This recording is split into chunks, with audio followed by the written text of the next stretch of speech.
Good evening. I wanted to do a quick video tonight about fibromyalgia. And so I just wanted to touch on this topic, which is near and dear to my heart because I've had some loved ones throughout my life who have had fibromyalgia, been diagnosed, and just dealt with all of the symptoms that go with that. So that chronic pain, widespread everywhere, aching, fatigue, all these symptoms that you see on our post here. And so first let's talk about what fibromyalgia is. And the truth is we don't entirely know. We have a lot of theories. We have theories that maybe it involves your nerves and your nervous system, your nerve endings being sensitive. There are theories about vascularity problems, vessels throughout the body. And they try to figure out constantly why it's so widespread, why it can affect like your heart and your muscles and your nerves and kind of everything. So one of the biggest things is that this term fibromyalgia is kind of one of those widespread things for you have something that a bunch of other people have that we haven't quite figured out yet, and we're going to put you in this category. And then in our country, we love, in healthcare, we love to just name things. We like to label things. So fibromyalgia, you got that. And then we like almost feel better because it has a name, but also lost and labeled because a lot of times, in the allopathic community or the traditional medical community, when you have these symptoms, it's just a lot for that practitioner to handle. They don't work with holistic treatments, so many of them, and so they don't know how to dig deeper. They just know how to treat your symptoms. So they say, oh, you have heart palpitations. Here's this medicine. You have widespread pain. Here's a medicine for that. You're depressed because you're in pain and miserable all the time. Here's a medication for that. And it's just how they were trained. And it's for many people at that point, you're miserable, you're tired, and it's better than nothing. There's a time and a place for some of those interventions. What I'd like to advocate for is diving deeper and going, instead of focusing on the symptoms and on the disease and the label, which is what we do, I would like to argue that fibromyalgia is not a disease-specific condition, but rather a patient-specific condition. So if you get a group of people together, 100 people who have all been diagnosed formally with fibromyalgia, you will probably find that every single one of them has different blood chemistry results, different lab results, different causes, and potential underlying contributing factors to the same exact thing. And that is so important. Patient-specific care. There's no one supplement or one pill ever anywhere, will never be made, not once ever, to treat everyone with fibromyalgia. Let me say that again. There will never be one supplement, pill, or treatment for every person with fibromyalgia. There are lots of treatments. There are lots of ways to feel better, but it will not be the same one for everyone. And that's because of biochemical individuality. Your body, your genes, your everything that makes you up is different from the person next to you. How you live your life, what toxins you're exposed to, what you eat every day, it's all different from the person next to you. And that's how we should be treated in healthcare, not as fibromyalgia is a disease, treat it like this, as hi, so-and-so, like patient number, and sometimes you feel like a number, right? So like patient one, but whoever, you are an individual, unique person. I am an individual, unique person. Everyone is individual, and that is of utmost importance. The other thing is that there are a lot of categories to look at when you have fibromyalgia. So how do I know if my pain is fibromyalgia? Well, you start ruling out all the different categories that are probably involved, and you watch your symptoms improve And then you don't care if you have fibromyalgia anymore. You just look for more and more categories to improve, to fix your life, to feel better once and for all. Okay, so that's how that works. So a few things to look at are, one, the diet. What you put in your mouth every day has to go down into your stomach and be broken up. Then it has to go into your small intestine and be properly absorbed, further broken down. And then it has to be eliminated in a timely manner for you to feel your best. If anywhere in this process there's a problem, it will wreak havoc on the whole system. For instance, if you have really terrible reflux, that probably means well, it can mean several things, but maybe in this instance, it means that your stomach's not producing enough acid to mash up your food in a timely manner.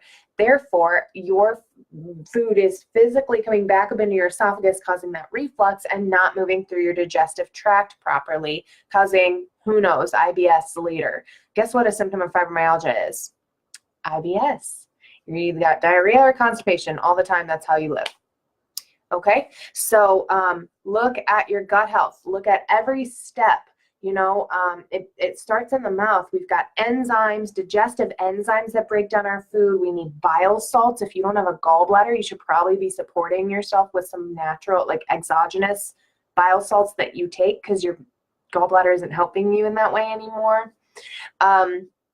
And you must have the right amount of acid. Everywhere in your body should not be overly acidic, except for your stomach should be very acidic. That's, we get that backwards a lot. So, then your stress levels. So your cortisol should go up and down throughout the day properly.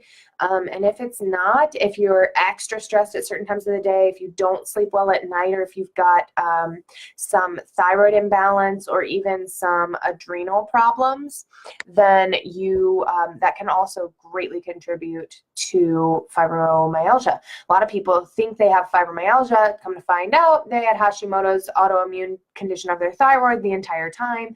They take the necessary supplements to help correct some of those changes, switch up their diet. Suddenly they have energy, they're not losing their hair, they've lost some weight, and they feel great.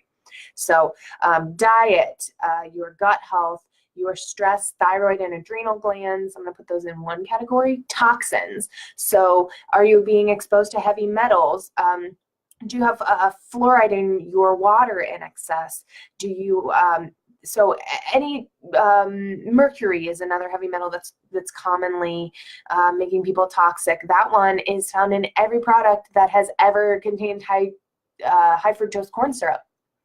Why? Because as part of the extraction process that they use when they are dealing with high fructose corn syrup, they use mercury to do it. And so mercury's still there. Guess what?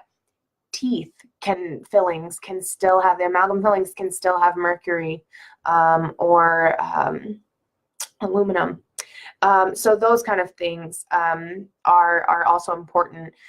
Your detox organs, so your liver, again, this goes into your gut health, your kidneys, is everything that goes into your body that's not meant to be absorbed has to get recognized and tagged by your body and typically sent to the liver. And excreted out somehow or processed through somehow. So if those organs aren't working, you've got a host of other problems. Some of the skin conditions that you see oftenly with fibromyalgia, like eczema or the psoriasis, or a lot of times when people just have bad acne when they have liver problems. So detox organs are huge. And then finally, of course, hormones. So hormones play a huge part in this as well. And if your hormones aren't functioning properly, then your liver probably needs support. It just keeps going on and on. One more important thing that I want to note is just about depression. A lot of people get depressed when they have fibromyalgia or chronic pain, and I get it. It's awful. It's miserable. It's so debilitating. But I'd just like you to encourage you to look a little further into getting to the root cause of the problem. If you take an antidepressant drug, it may or it may not help you, but at what cost? It's got very serious side effects. It's a very serious decision to make. with a lot of potential problems down the road as far as side effects and weaning off and all of that. So I won't get too deep into that, but depression often has a lot to do with your gut health too and your toxins. So all of these things, it's really just, instead of looking at all the symptoms and what to name the disease and what to label people with, if we just looked at that patient, how is their body functioning? Where does it need help? For instance, one of the first theories about fibromyalgia is that the nerves were being inhibited or upregulated, one of the two. Well, chiropractic treats that all the time. So your chronic aches and pains, your carpal tunnel, your shoulder pain, your knee pain, your jaw pain, your neck pain, your low back pain, can all be helped with chiropractic adjustments. So that alone could take the edge off while you decide when is the best time for you to dive deeper and figure this out once and for all. You are 1 to 3 advanced tests away from figuring out what is at the root of your problem at all times. So you have lived how long with this pain? Your entire life, right? And within 1 to 3 advanced tests, or even just blood work could count as one of those.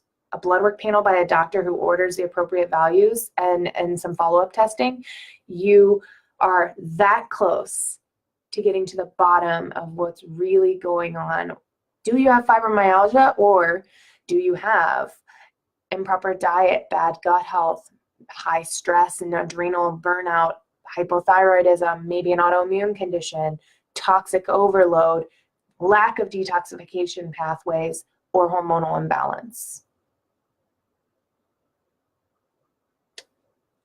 I think we know what fibromyalgia is. I think we know it's any of those things. I think it's very patient specific, and I think everybody has a chance of getting out of the place they currently are in their life with their pain or their condition.